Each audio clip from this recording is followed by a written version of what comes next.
Welcome to 10x Femme, conversations with real women who are achieving success on their own terms. My name is Danielle, and my mission is to motivate and ignite you to execute on your goals. Good evening, Colleen. Colleen Amos, OBE. Oh, stop it. Thank you so much for blessing me with your time this evening. I know you're highly in demand, the powerhouse that you are. And I know you've just come back from holiday and you're juggling plenty things, which you'll tell me about.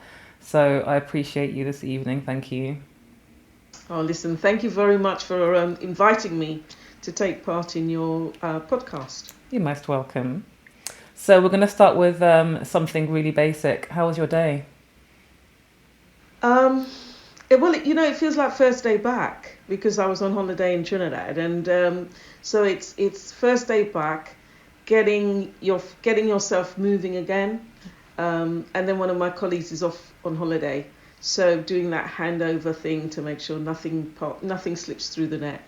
So it's been a good kind of hover back into business. And the sun's shining, so it could be a lot worse. Yeah, that is true. We had a little bit of rain, but not a lot. Exactly. So taking it back even further from today, what did you want to be when you grew up? Oh gosh, do you know, it sounds really silly, but I didn't want to do anything else but teach. Education is kind of in our family. So my grandfather was headmaster. My father was kind of head of sixth form in a school. My mother was a teacher. And so I kind of think it was something that I inherited, and it was just in my blood. So teaching was what I wanted to do. I wanted to be a sports teacher, a PE teacher. But my father, I did a lot of athletics when I was young. And my father saw that kind of this thing was really important for me. And when I got to 16, I kind of said to him, I want to be a PE teacher. And he said, which very good at doing, he said, that's lovely. And then when I got to 18, he kind of said, the best place to go to uni is Loughborough, because they specialise in PE. But close to that, and he knew I loved history and politics, he said, but Leicester is just down the road. And, have a look at their course. So he literally conned me totally into doing a degree at Leicester University, because if anybody knows, Loughborough is not just down the road. It's not that easy to get to. So that was kind of my move into teaching, basically. I'm impressed by his skills, and I'm going to have to use that method of manipulation at some point. It's pretty good. Pretend you're inside and then kind of divert. That's the one. So your career kind of spans a multitude of kind of diverse areas, and in my mind I can't kind of stitch them all together. So you went from obviously secondary school teaching, TV presenting, marketing and comms for various public and private sector organisations, and then the Amos Bursary, which we'll talk about later. But how do those all stitch together? Like, walk me through the journey, and whether it was intentional or you kind of just followed your joys. It wasn't intentional, actually, and it was about following my passion and making the most. I think it was about making the most of opportunities that presented themselves to me. So when I was at university, I was actually offered the opportunity to do an internship with Unilever in marketing and with M&S in personnel, and I turned down both of them because I wanted to teach. And so when I left university, I did my PGCE at the Institute of Education, and then from there I went to Birmingham, where I did my kind of the year that you have to do in education, which was absolutely fantastic. And it was when I was there, just before that, I met the man who became my husband, who happened to be Zimbabwean. And we got married and we moved out to Zimbabwe. So moving out to Zimbabwe, education at that time took place in the morning, and then in the afternoon it was pretty free. So that's when all the activities took place. And at that time, when I was in Zimbabwe, which is 1980, it was absolutely at the turn where independence had taken place. And they were looking for a black person to take over presenting television shows in the country. I had gone out there to teach because that was what I'd done. It's what I wanted to do. But then when that opportunity presented itself, to me, it was just like, well, I'll give it a go. So I said yes. I was trained up to do TV presenting, and so I kind of slipped into that, and it was me making the most of an opportunity that really came my way. And then following on from that, I did that, but I was teaching at the same time. So I was actually able to kind of merge my two passions while I was doing that, because the programs that I did were children's programs, and they were teenage programs, and they were magazine programs. And I was able to incorporate some of the kids in the school and some of the teen and the kids programs that I was doing. So kind of my two passions were all working side by side. And I was able to do a bit of TV production as well, because you actually got involved with the scripting of your shows. And that was absolutely amazing. But the one side of it, which doesn't really help actually if you become a TV celebrity, so to speak, is I did not like the publicity. I did not like the fact that I couldn't walk down the street without people noticing, or my then husband, we couldn't go out to a club. Everybody would stop if I got on the dance floor. Little things like that. For me, that's not living. And so when we moved up to Harare, I kind of made the decision at that point that I would not do television when I was in Harare. So we lived in Bulawayo initially. But while I was in Bulawayo, education is always at the back of my mind, and doing the television there also made me begin to see, well, what's this PR thing? What's this communications and marketing? And I did some courses in it. Absolutely loved it. And so when we moved up to Harare, what happened is the opportunity came up for me to get a job in one of the biggest dairy parastatals, the dairy board, as head of PR. And I took that opportunity. And so, for me, it was all about, taking those risks, taking those opportunities as they came my way.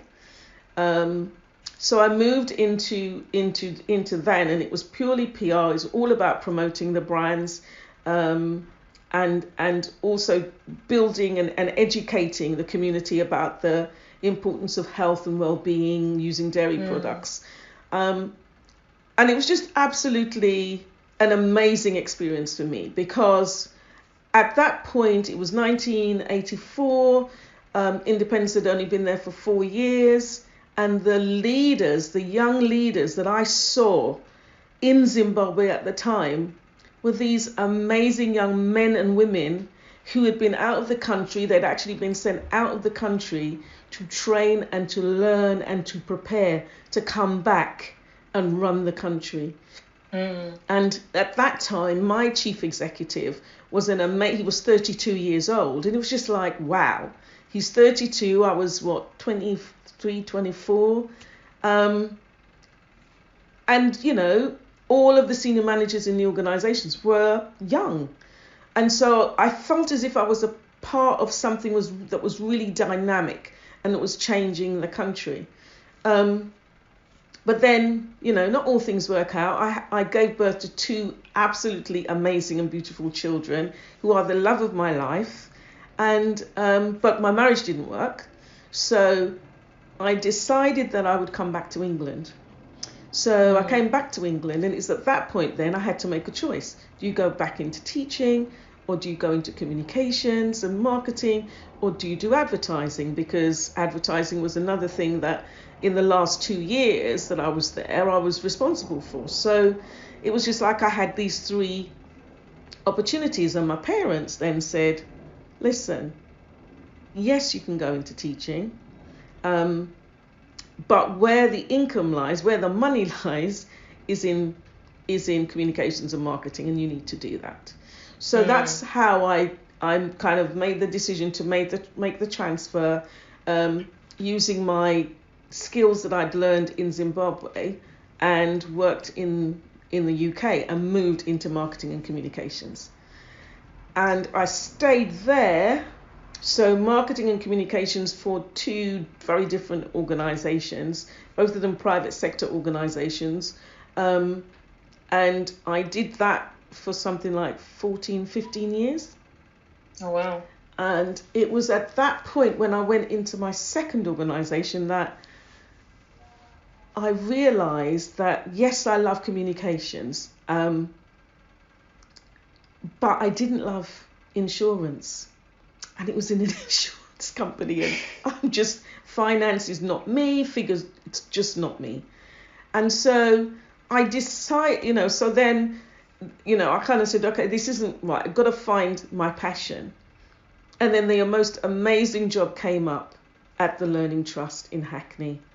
And the Learning Trust was a private company that was set up by the government to transform education in the London Borough of Hackney. So that results at that time in Hackney was so poor for GCSE results.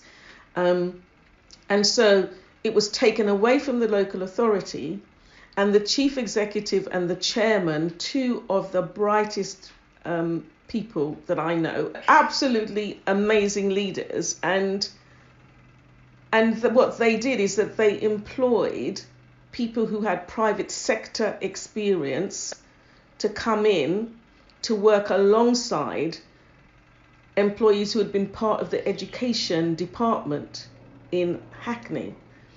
And it was it was a really clever move, because people believe that if you work in the corporate sector, that it's a place to be, right? That's where the bright people are. Well, I can tell you that my experience in Hackney made me realise how innovative, how creative you have to be to work in a local authority, because the funding that you receive is just not sufficient. And in the private sector, money on the whole is no object. Yeah. I mean, I did some things where the money that I was able to give towards the project would have covered my budget for the whole time that I'd been in the Learning Trust. And I remember that when I joined the Learning Trust, I said to the chief exec, "What's my budget for the year?" And this was in 2002, and he said, "Your budget is 20,000." Oh, wow. And I looked and I thought, wow, and I have to do the communications and marketing across the whole. But that for me was the challenge. Yeah. That was the challenge. But the thing about it is that it was where my heart set. Yeah. I knew that my passion was about education. I really wanted to be part of this organisation that was going to bring about change. And then that was like the most amazing 10 years that I was actually with the Learning Trust, making the change and being part of an organisation that transformed education in a borough. And we absolutely did that. And I'm extremely proud of that. And so then what happened is I then had to decide what I did next. Did I want to remain, because the Learning Trust contract was for 10 years. And for me in my head, I'm a private sector girl, right? So I couldn't see myself moving across into Hackney. But at the same time, the Amos Bursary had started in 2009. So I'd been doing it side by side for 3 years. And my sister and my friends just kind of said, you know what, at this point, you've got to make a decision. Are you going to go back into the private sector, or are you going to take on the bursary? And from 2012, turn it into the organisation that it could become. And so that's what I decided to do. I decided that I would become very poor, live off, and, just make it work. And to me, it did. So for me, my life has always been about, there's opportunities, and it's really scary. When you've worked in the private sector, it really is scary when you say to your PA on the first day, I've got to go to visit this school. Where do I book the taxi? And she took me to the window. I'll never forget it. She took me to the window and she said, there it is. She showed me the bus stop. Right? Because for most corporate organisations, you just jump into a taxi to go everywhere. Yeah. She showed me the bus stop. I can't, you know what I mean? It was just, but I just loved the experience. The best thing that ever happened to me. So that's it. That's absolutely fascinating. So do you think that your advice to young girls, even now, would be to follow their passions, try different things, and just land where it excites them, as opposed to having like a predefined path and focusing on that? Yeah, I think that it helped me a lot that I kind of did have something that I focused on all the time. So it didn't matter what job I did, my passion for education would always come through. So if you think about, the PR job that I was doing in Zimbabwe, that was all about educating, women and children and families and schools around the importance of a balanced diet in terms of, dairy products. So there was always that there for me. When I went when I came back into the UK, again, for me, the bit that I really loved about the job was the internal communication, which is about communicating, educating all the staff about what was happening in the organisation and how it was happening. And in a sense, it's always been a driver for me, and I've always found a way to build in my passion for education with what I do. So, working with the teachers and trying to get them to understand that, we really have to become a strong team, and that was about, pulling together. So all of those things for me meant that there was that theme running through. And when I hit the Learning Trust, that was it. That was bingo. Yeah. What was your biggest challenge, apart from obviously the budget and doing more with less, and probably some very complex characters within that environment, which is very different to the ways of working in a corporate environment? What do you think the biggest challenge was? I think starting off, one of the challenges that I was given by the chief exec was that I had to turn the education community into a community. So when you are in a situation and there is, you're not identified as doing well, as a borough, you fragment, and people try to hold up their one position. And for me, it was about us saying, we can't do it that way anymore. It's all for one and one for all. Yeah. So the challenge was getting all of the primary head teachers together and getting them on the same path, sharing the same messages, working in the same way, really getting people to recognize the amazing work that they were doing with all the challenges that they had, and then using the tremendous work that they began to do with the young people to promote the borough and talk about the outstanding things that the young people are doing. So I think, it is about that mindset. And I think that there were just so many changes that were happening in education at the time. We were right at the heart of the building schools for the future. So every secondary school in Hackney was rebuilt. Yeah. There were lots of closures. For some of the schools that they were closed, and those were extremely challenging. academies were being opened, so there was lots of consultation work that had to be done. So there was lots of crisis management around the stuff that I was doing, but it was also that thing about building this brand and, you know, every school being very proud of the fact that they were part of this thing that was making the change. And where did the is it the progression program that you created?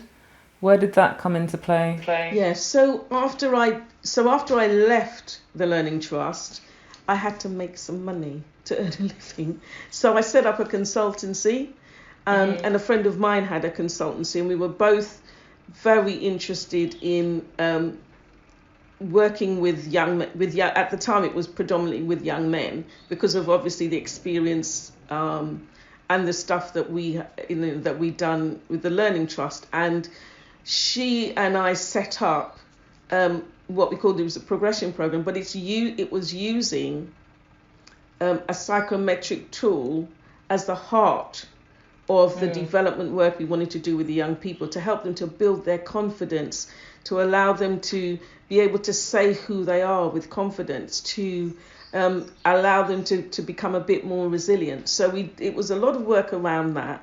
And that was purely set up because, you know, there was no money coming through the bursary.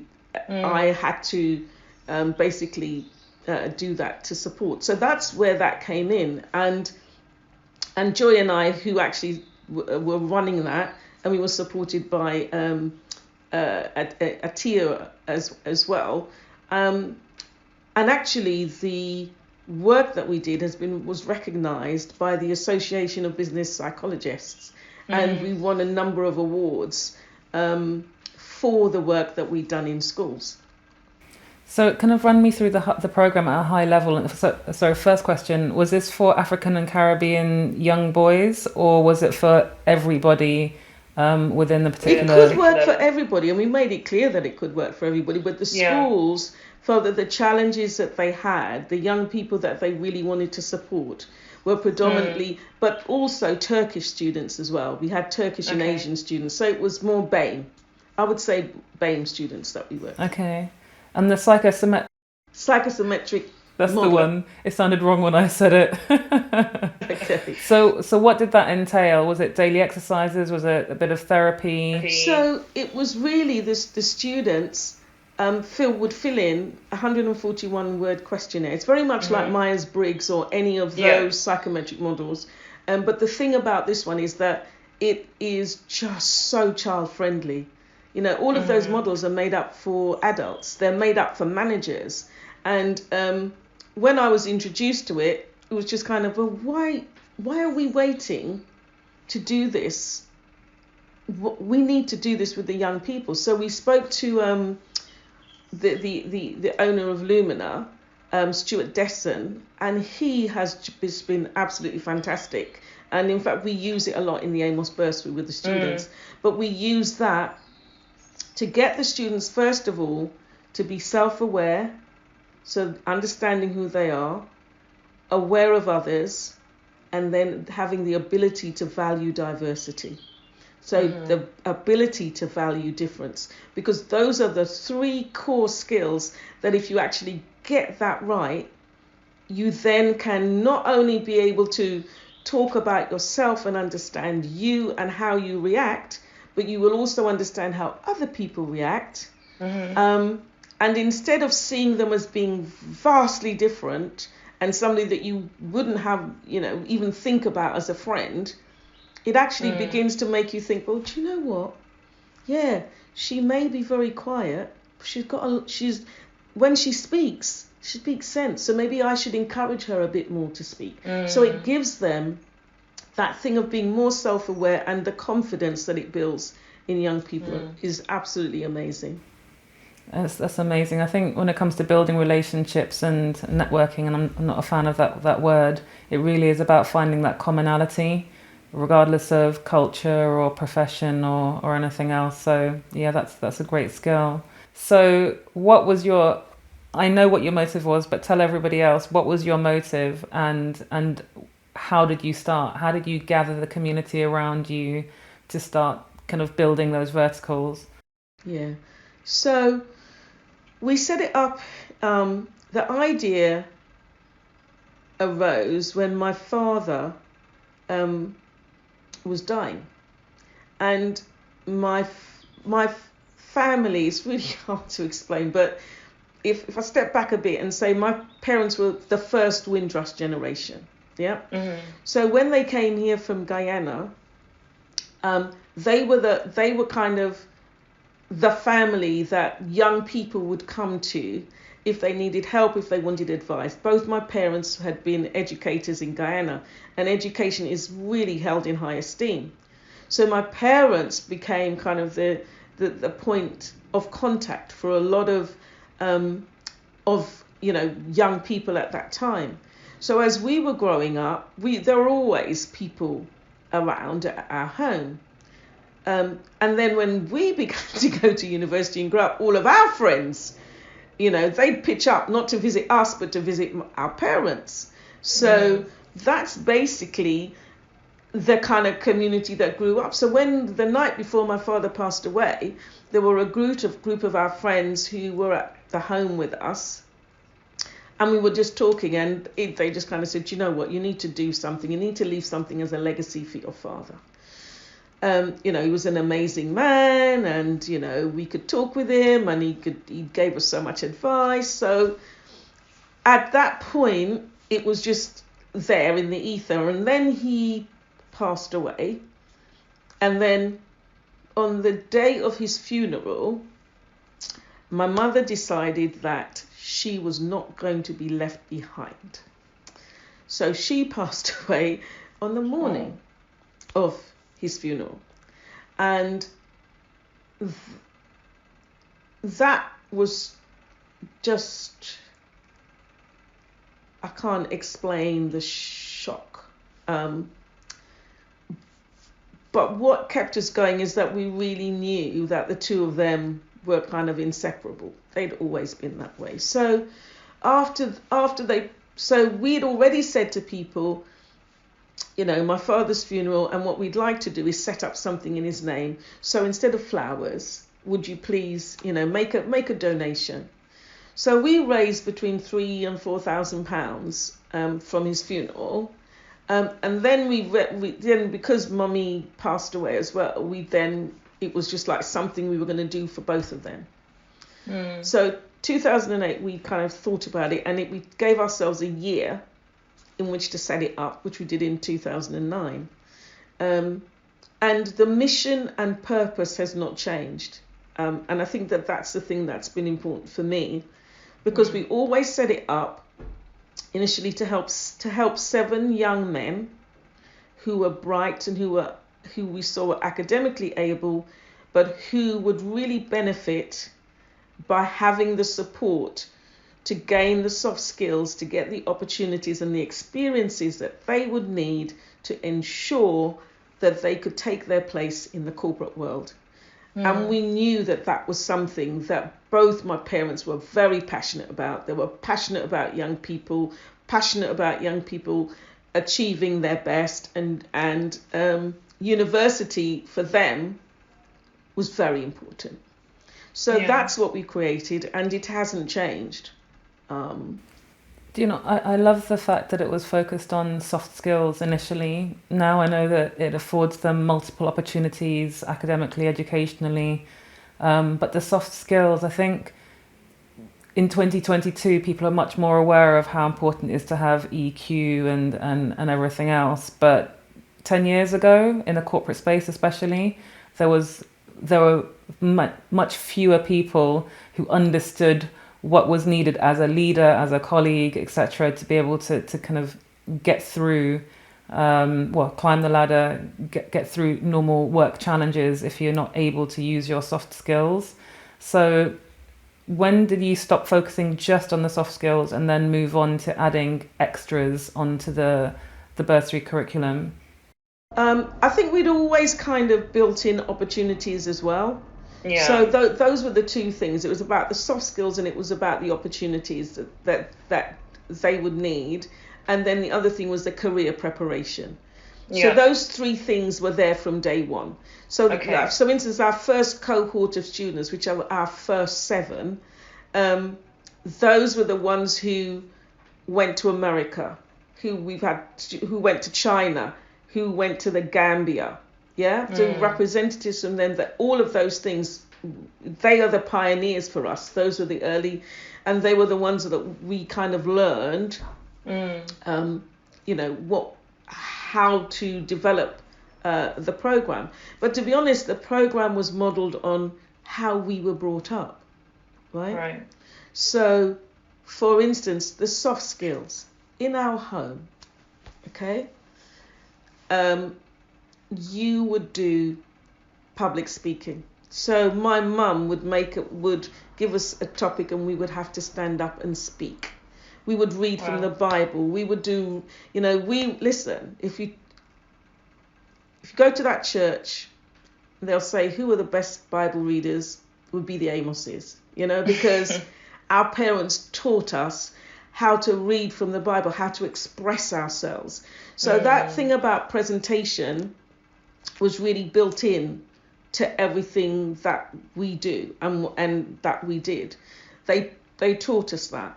This thing about opportunities and experiences, there wasn't a lot of money in the home, but what my father would do holidays were to take us to different parts of the country so that we would go to the countryside.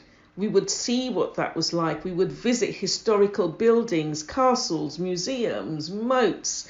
All of those things were kind of built in to us as, we were growing up. I guess, and then the whole thing around mentoring, we were great because my parents were our parents. But alongside that, they did have people who were of influence in Guyana that we could speak to if we needed to, that used to visit our home. And a lot of the Guyanese, so there was a talk about the Guyanese mafia in the I think it was 90s with my sister, and there were a whole heap of them who were all from Guyana. And those were all kind of role models for me. So this thing about mentoring, I saw my mother do it. I would hear my mother on the phone speaking to a cousin of ours he was in Guyana, but he was trying to do his master's, and she would be talking to him and encouraging him. And it was just, so everything that we built up really came from our heritage. And all of my friends around me were brought up the same way. So we all had that commonality, which I think has been a reason for the strength and the duration of the bursary, because none of us have really wavered from how we see the bursary developing and growing. Your parents sound absolutely phenomenal and inspiring, and I think it's amazing that you've chosen to pay it forwards. Not everybody with your upbringing would choose to do that, so I salute you. So when you first set it up, how difficult was it to find the funding for all of those experiences? Because going to China and elsewhere sounds quite expensive. Yes, so initially we were supported by the ironmongers. They gave us our first sponsorship, which allowed us to get ourselves into a second year of the program. And I guess the big change for us came in 2012 when I decided that I was going to step down. I was going to leave the Learning Trust, which I did in the July.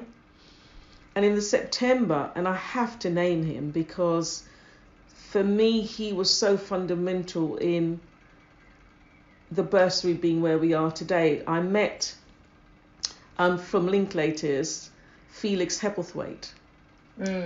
And he had been introduced, and this whole thing about networking, people, you need to take it really seriously.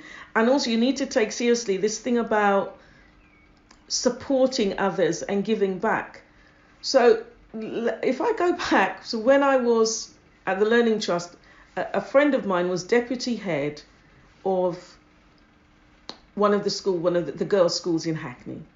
And she got offered the opportunity to work in the CSR team at Linklaters. And this was like 2006, before we'd even... Before CSR was really a thing. And she came to me and she said, you know what, I've been given this opportunity. They're going to give they're going to give us a real, I don't want to discuss the money, but they're going to give us some real money for me to do some work in Hackney to improve the chances of young people. She said, have you got any ideas of what we could do? And I said, yeah, absolutely. You need to put in a reading program. You need to set up a debating society, and you need to have some kind of writing challenge for the young people so that their employees can get involved with it. And we kind of sat and talked about it together. She got the job, she implemented that, and she's the one who actually introduced me to Felix at an event. We were there together, and she said, look, I want to introduce you to this lady. And Felix, we met in that September. I think I was in front of Linklaters in October. And that's where I met Tom Shropter and Paulette Mastin. And they have just been supporters of the bursary and the work that we have done. And for me, Linklaters will always have a special place in my heart, because as an organisation as a whole, they too embraced us and the work that we did and the work that we do. So going back to ironmongers, do you want to just explain to everybody who they are? A long time ago, all of these associations would be set up to support different careers, right? So the ironmongers were those who did stuff around iron and metal and so on. And there were just so many of them, and they've all kind of slipped out of my head at the moment, but they are amazing. I think Goldsmiths is one. The Goldsmiths. So I was wondering what their interest was in the program. Yeah, the connection as opposed to who they are. Again, listen, just put yourself out there, people. So you don't know who you'll have synergy with. Absolutely. So we had a friend who worked with one of the I'm stuck with the name, but worked with one of those secret societies. Like the Masons. Like the Masons, but not the Masons is the other one. It's the kind of And anyway, he said, I'd like you to go and give a talk about what you do in the Amos Bursary at one of their sessions, because it's made up of business people. So I said, fine. And I took along one of the students from one of the very early students who kind of helped us to set it up. And while we were about to set it up, actually, and he went along with me, and he was a young man who wanted to go to university, wanted to play basketball. And he spoke about his experience in school.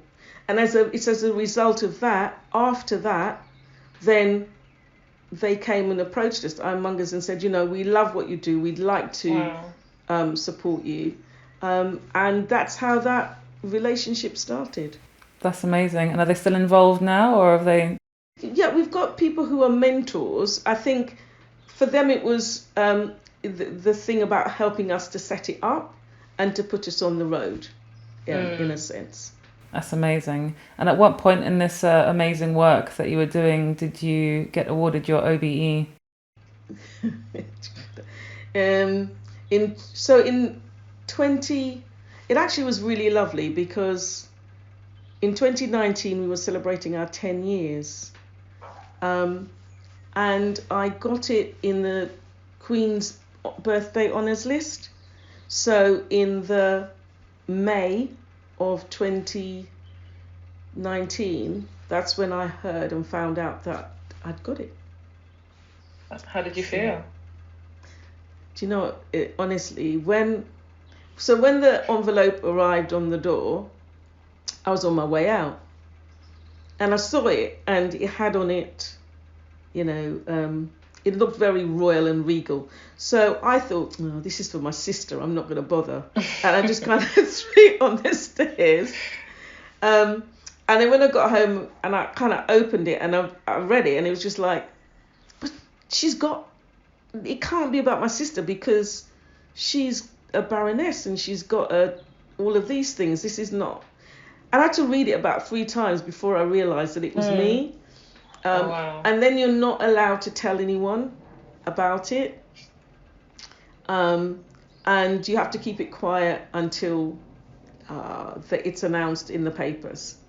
So, yeah. So you didn't tell a soul? Not even secretly? I couldn't even comment. But you know who the people who are very close to me. Absolutely. Well, that's amazing. Yeah, And then, but I kept it quiet from everybody else, yeah. So what are the rules around it? So when you walk into a room now, do people have to say Colleen Amos, OBE? No, do you know what? I wasn't using it at the beginning. And then the boys in the Amos Bursary, the alumni said, this is nonsense. You've got to use it. They told me off. So, good. Yeah, I now use it. And I do. And the reason I accepted it was because I know that it would make such a difference to the Amos Bursary and to the work that we're doing. So, for me, yeah, it's great and I have received it, but it's my responsibility to make sure that I use it now to empower and give the opportunities to many more students and young people. So, yes, it's something that I have for my name, but I see that it has a bigger purpose. That's amazing. So I'm going to ask you a really random question now. So I've met a lot of the boys who've gone through the bursary and they're all just shockingly amazing. When was the first time you cried at one of their achievements or more than one of their achievements? When did it really hit you, the impact that you've made on these young lives?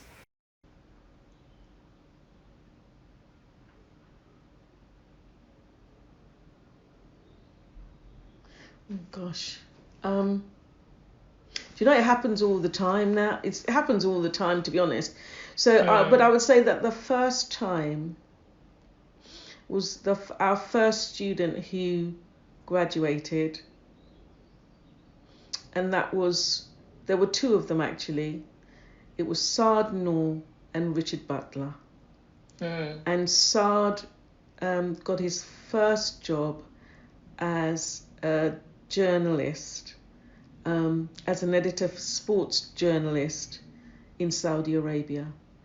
And Richard Butler got his first job, and again his was with a recruitment agency that worked within the financial sector.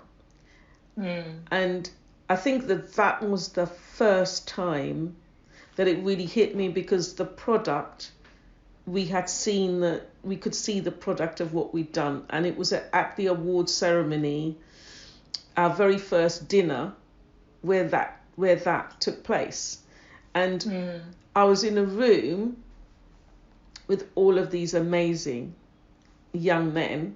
At that time, there weren't that many of them, but we'd had an amazing, it was a fundraising dinner.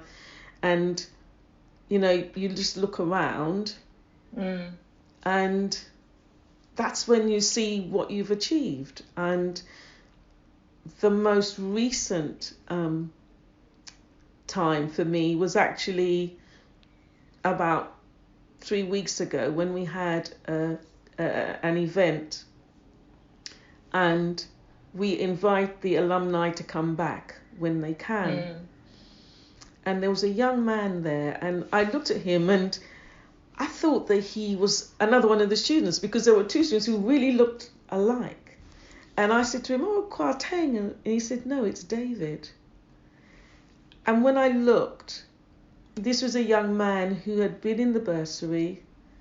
He had attended everything for 2 or 3 years, and then he just vanished. Mm. And he started with us in 2012, and this is 10 years on. 2014, 2015 was about the last time we saw him, and 10 years on, he walked into the room and he said, I'm working as a financial analyst and I want to thank you. Right? Oh my gosh. And for me, it was just like, this is why we do it. You know, people think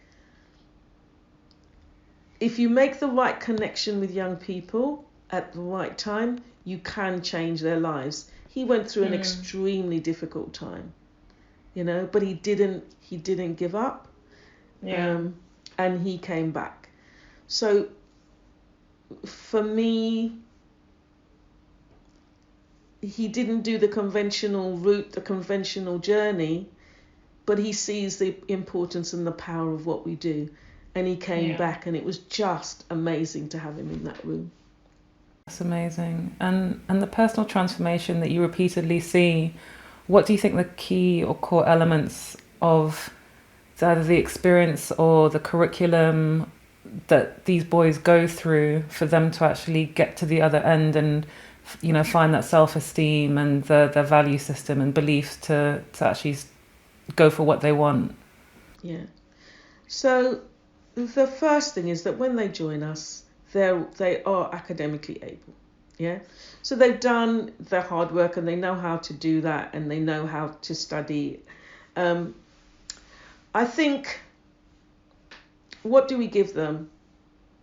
I think as soon as they come in, we give them a pride in who they are as young black men. That's the first thing.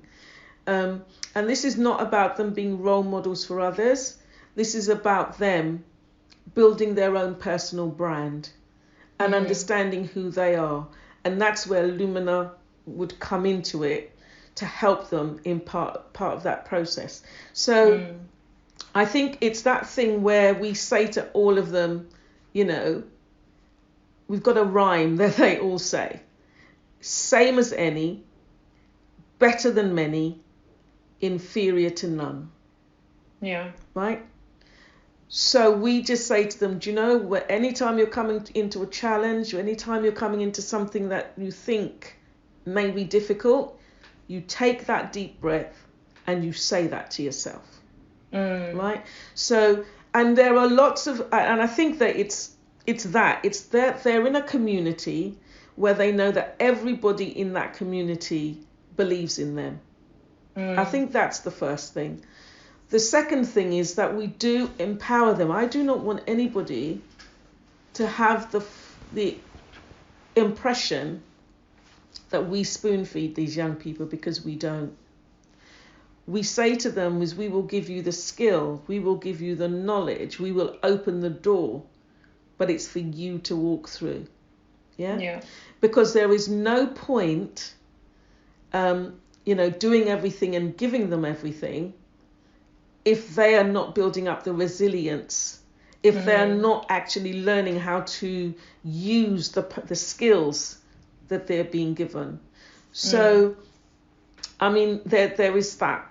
Then there's this whole thing about the bonds that they make and the community that they are part of. So not only are they part of a cohort, which is their group, but they also engage with the older boys, and that makes a difference. And I think that it's that community, it's knowing that there are others who've gone before me that I can speak to. That is very important for them. So I think for me, it is really the community. It's the experiences and the opportunities that they get, and they're able to share together. So there's a common culture. That's what I say. They have to buy into the culture of the Amos Bursary if they are going to really benefit from it. And most, so far, all of them have. That relationship with self is so important. Trusting yourself in every scenario and being able to build up that skill is probably one of life's most important ones. And it's interesting because when I first met you, Amos Bursary was was only focused on boys. Our first conversation was around the fact that you were starting a cohort for girls for the first time, and I was giddy. I was like, I want to be involved. I want to be a mentor. One, what took so long? Because the ladies, don't forget about us.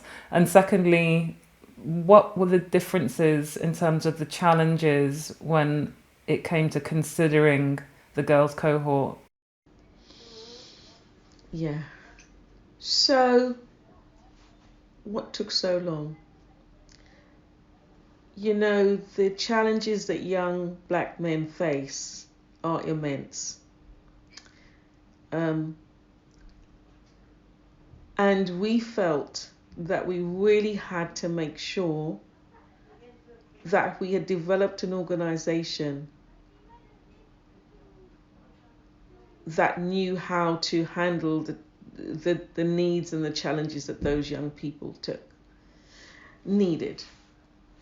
I think the other thing, for me, that's one of the reasons. And we got to our 10 years and we I think we knew that we had a model. This model worked. We've been getting the results coming through. I think we then were able to introduce young women onto the program because the foundation came to us and said we would help you to set up a program for girls. And that's why we set it up, because the funding was there. We knew we got the experience and the expertise. And so we decided at that point, we would take that opportunity. And so in 2019, we announced that we would be taking on girls. And the first cohort joined us in 2021. So we took our time to introduce it. In terms of the challenges, because I had people like you on the board, on the kind of committee that we had, we discussed a lot about the challenges that the young girls face and what we felt we would need to do for the Amos Bursary that would need to be slightly different than the young men. And to be honest, I would say that 80% of what we do is the same. The difference is what I call our sister circle. The work that we do with the young girls that's supported by old and older women to support these young girls in the challenges that they face as young women. And I think the challenges they face are very different from the challenges that the young men face. So we were able to begin to work on that based on the age of the students. And I think that it will change as the students get older within the program. But our anticipation and our hope is that whilst we know black girls perform better at A levels, they perform better in university, they get better grades in university, and they also secure employment. We know that happens.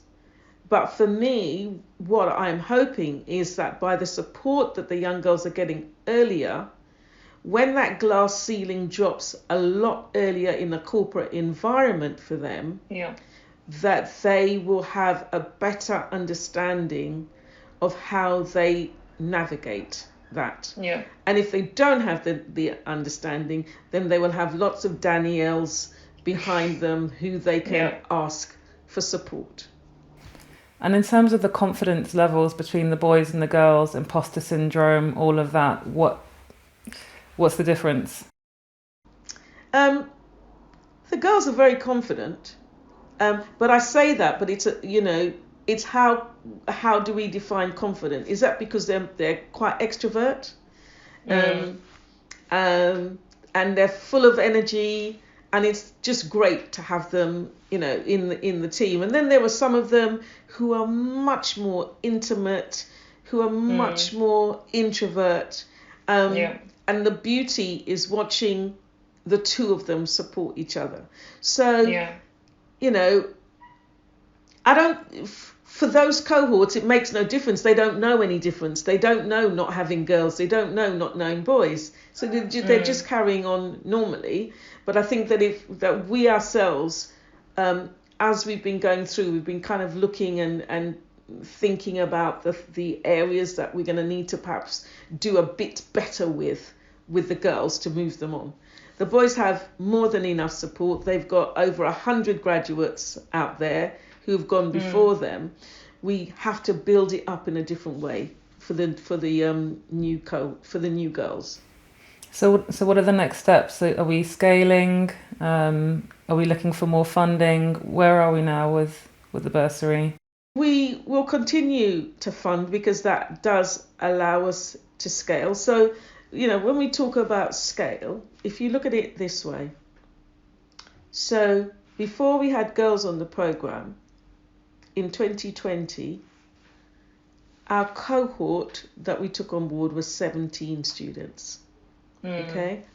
And there were about 10 or 15 students who were associates that we felt that we wanted to support, but the main focus was on the 17. So you put that together, that's 32 students in the 2021 cohort. In the 2020 cohort.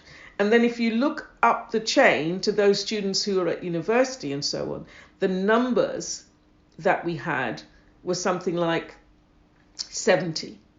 Yeah.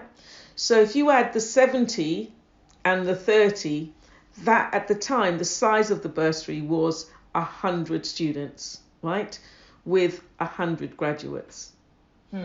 In 2021, we took on board 43 scholars, 20 associates, and over 50 what we call the progressive network, young people who get support from us, but it's online support. So in that 1 year alone, we have more students than we have in the whole of the Amos Bursary from final year university up to year 13, right? So that's the kind of growth that we have embraced, and we have to continue funding if we're going to maintain that level of support and growth for the business. We are looking in expanding, but we'll most probably talk more about that, you know, later on in the year. So from all of your experiences with the girls specifically, what one piece of advice would you give a 16-year-old girl right now today? It could be on anything.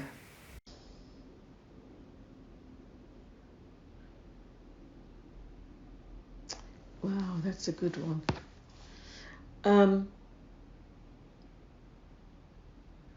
Believe in yourself. You know, just believe in yourself. And I say that from not because they come across as believing in themselves, yeah. But is that the reality? Yeah. So I would say,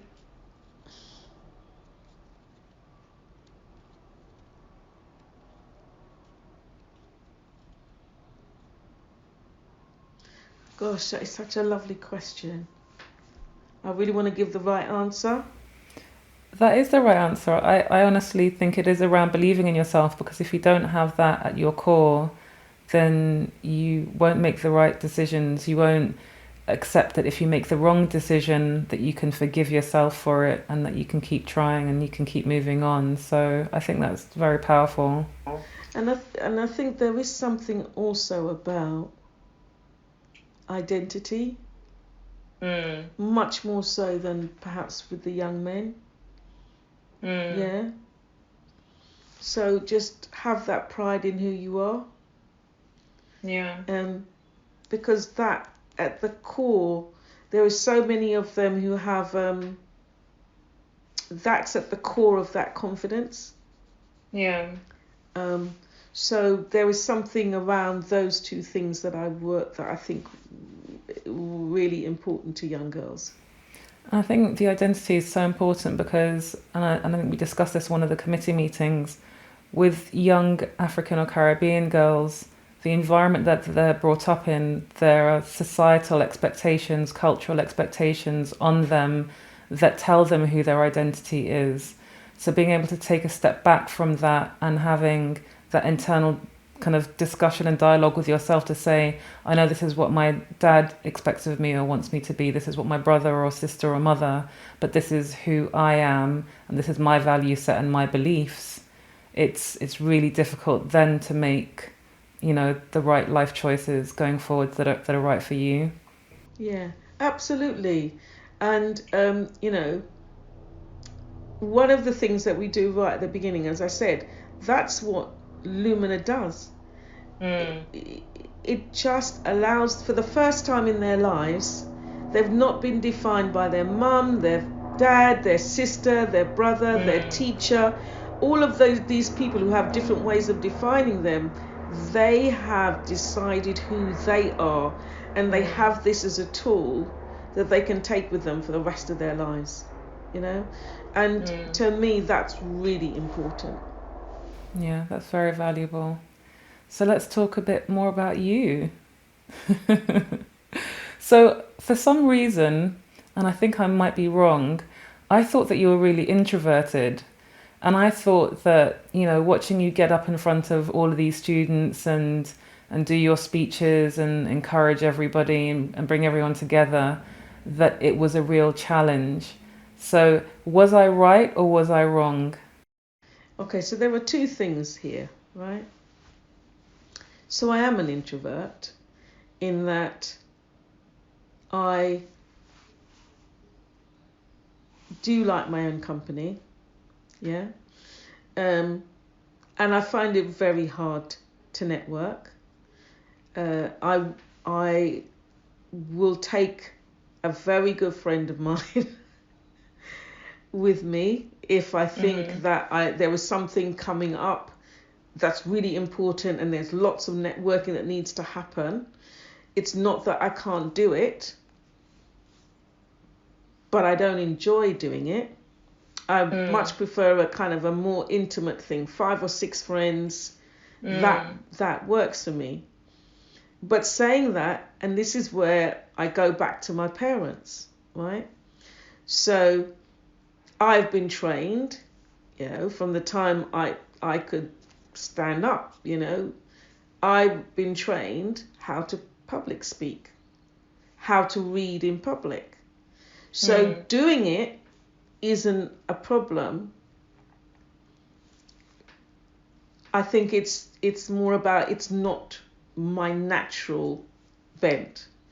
Yeah. But if I was sitting in a church and they gave me a Bible and they said this person can't, I'll stand up there and I'll do it because I've been trained to do it. Yeah. And that's why for me, the training for the young people, and I always say to those students who are really quiet and who are really shy, it does bring you out. It gives you, once you've done that, then, it gives you a freedom that is just amazing. So, I do have that. I know how to do it. I know how to network. It's not my preference.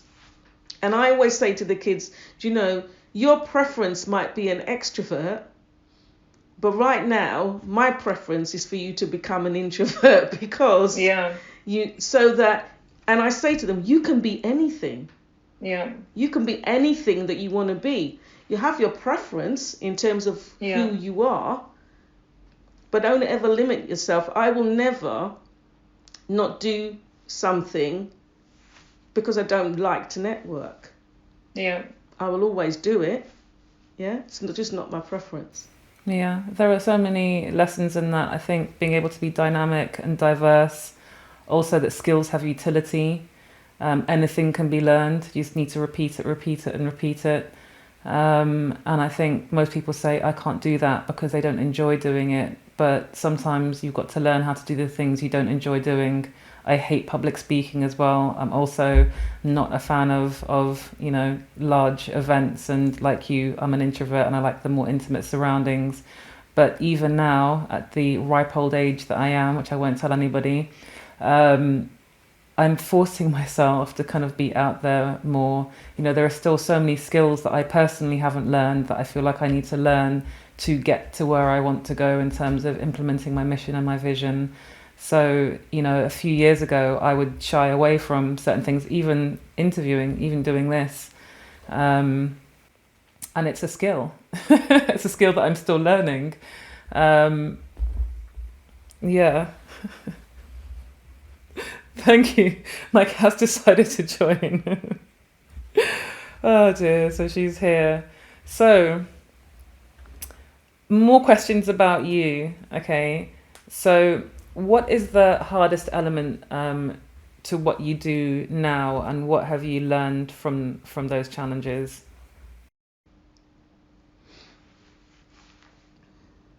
It's the hardest element. Do you know what? I guess I am one of the few people who, I absolutely love what I do. I think initially the fundraising was extremely difficult. Before 2020, it was difficult.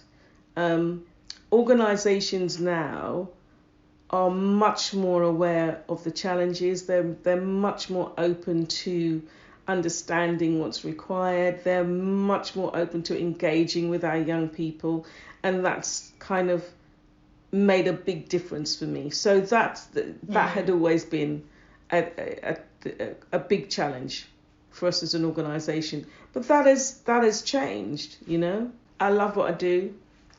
The funding is always an issue.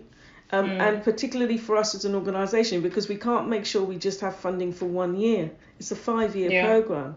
So when we do the funding, we have to make sure that when we take those students on board, we have enough funds to see them through the whole programme. Yeah. So it's slightly different from other organisations where they kind of do a 1 year rollover. With us, it's a longer commitment. Yeah. So when did CSR become a thing? As in, obviously it's a lot more easily accessible, the funding, than it was, 5-10 years ago. From your experience, when did it become easier? I think there were two things at play. When we were an organisation which focused purely on boys, we did struggle to secure funding for the programmes that we did. But there were some, organisations who came on board and were there working with us and supporting us at that time. And then I think the seismic change came with the death of George Floyd and with Black Lives Matter. And we received support just from the community in a way that we had never seen before, where individuals were donating towards the bursary, and we got a lot of support that way. Also, a lot of organisations who we had been speaking to previously started to talk to us, and we were able to develop really great, programs and initiatives with them and with their backing. So I think that for us, the change came in June 2020, and we've not looked back. Yeah. Well, it's never a good thing, but it's good that the world is woken up to understanding how important it is to support our young black men. Yeah. And, that my hope is that it continues to be on the agenda. Yeah. It will be interesting to see whether it still has the same dominance in the next couple of years. But at the moment, we have great organisations who are working with us, who are really engaging with our young people, who have given us access to some wonderful mentors, and it's just making such a big difference. For us, we just have to make sure that we continue to do what we've said, which is create black excellence. Absolutely. And I feel like we're doing that already. Are you ready for a quick fire round? You can try. Okay. What 3 words describe you? Courageous, accommodating,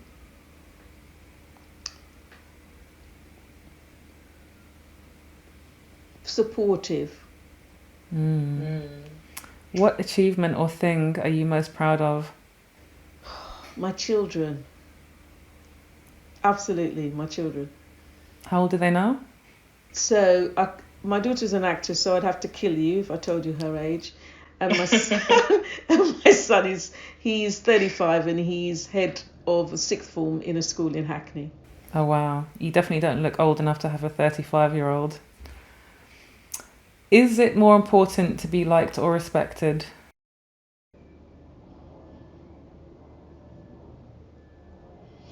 Wow. Liked. If you could be remembered for one thing, what would it be?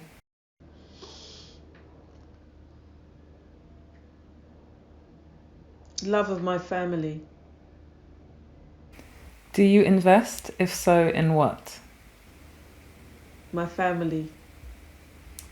What one thing do you want to do before you leave this earth?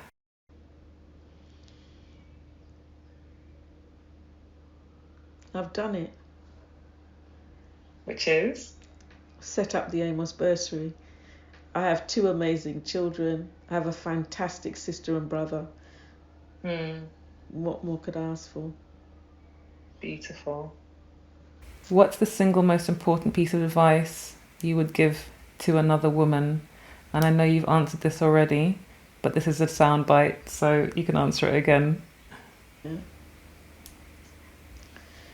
Yeah, I'd say be confident, be brave. Yeah, be brave. And believe in yourself. Believe in yourself, yeah. What does freedom mean to you?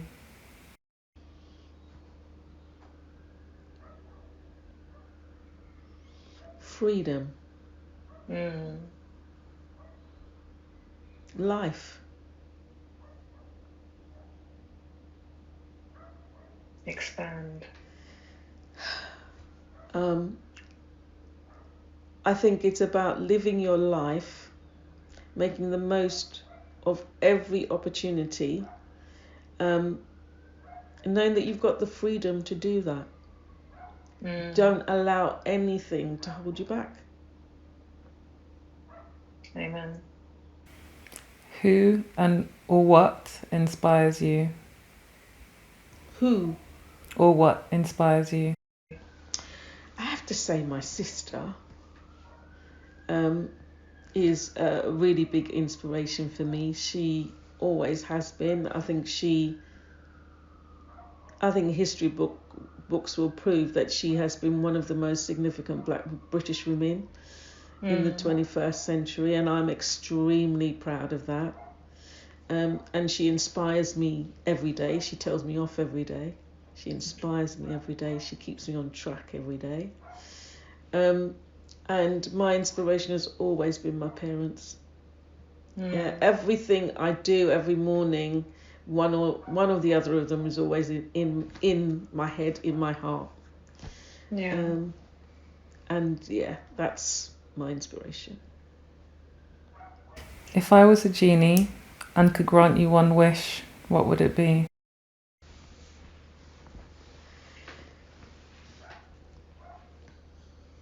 Oh, I can't say it. Is it naughty? Naughty, but it's kind of to see my parents again, just one more time, and just say to them, I love you. Yeah, that's beautiful. And have I not asked you a question that you wish I'd asked you? Listen, I'm not going to give you a question. You've taken me there. No, you've I think you've covered honestly everything, that everything that I want to cover off. I guess one of the things I want to say is that I'm just so, for all the young men who are in the Amos Bursary, I just want them to know how absolutely proud I am of every single one of them. The way that they are changing the narrative for young black people. And the way that they are entering every single discipline and every single career and every single career area that there is that's out there. Because as a community, we really need that. We need to know that we have people right across the spectrum, and they're doing that. And I just want to let them know that for me, they have kept my parents' memory alive in a way that I never dreamed it could be. So they have made my dream come true. Thank you, Colleen Amos, OBE, for your time this evening. It's been an absolute pleasure getting to know you better. Thank you, it's been fun. Subscribe to 10XFemme for more conversations with real and powerful women giving you insights into their unique journeys to success. My name is Danielle Dodu. I am your host. Have a productive and fabulous day.